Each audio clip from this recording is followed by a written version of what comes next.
And the track I made was essentially a way of taking all my emotion and feelings I need to do something and put it into sitting down and making a record.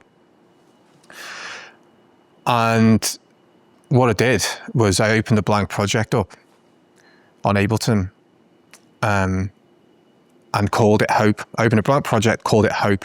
I think about putting in brackets brother, but I called it Hope because that was the feeling that I had at that exact point, was the feeling of hope. And I just sat down and made a record. And for anyone watching, if you're watching, I make underground house music, quite range of it, but generally underground club-based music. It's not commercial radio stuff. It's just more, underground club house music. And with this one, I just started it differently than I ever would do normally. I started off with like some emotional chords that I found and built a track up around that. Now, I'm not going to go down into a deep dive into building records and all that sort of stuff, but I made it with emotion and with the theme of hope. And I was going through some of Mike's YouTube videos. I've mentioned that he spoke online a lot.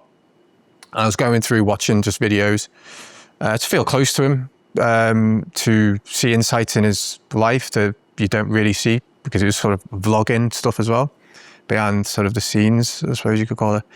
And in one of the videos he did, he's talking about a time he was close to taking his life. And he's speaking to camera. And he says that he remembered a conversation that he had with myself and my mum, that he promised us that he would never do it.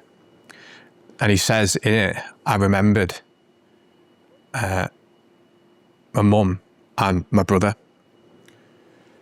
Because I called the track Hope, and then I'd already actually put a sample in to the record called, which had my brother in it.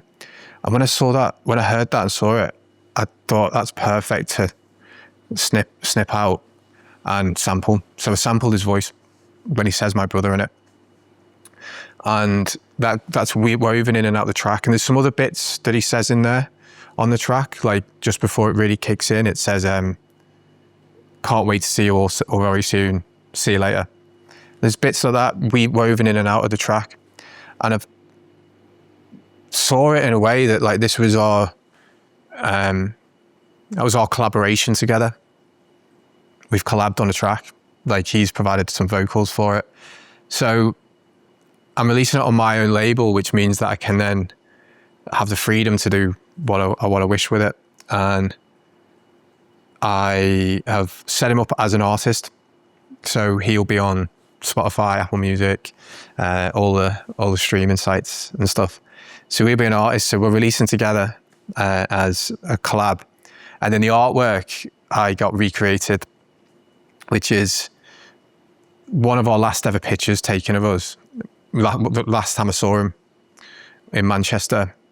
And I got that picture of us together recreated in the style of my label. So that's going to come out next Friday. Now, I'm not here to promote music. It's not about that, but this is just a special one for me because it was made the week after.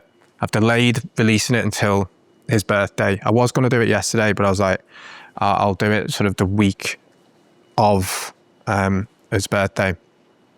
And then also launching or properly starting this podcast. We'll call it a podcast for now. This face to camera stuff that I'm doing in his honor and trying to continue what he did in my own way and all that sort of stuff. So it's a big week, I suppose, in that sense. So yeah, his track's coming out, our track together. And then the launch, when you see this, this will be out on Wednesday. So there's two things happening this week. So yeah, that's enough about music, I think. But I won't talk about music on this channel, but this one in particular it's him. It's all about him. So that's why I'm talking about it. So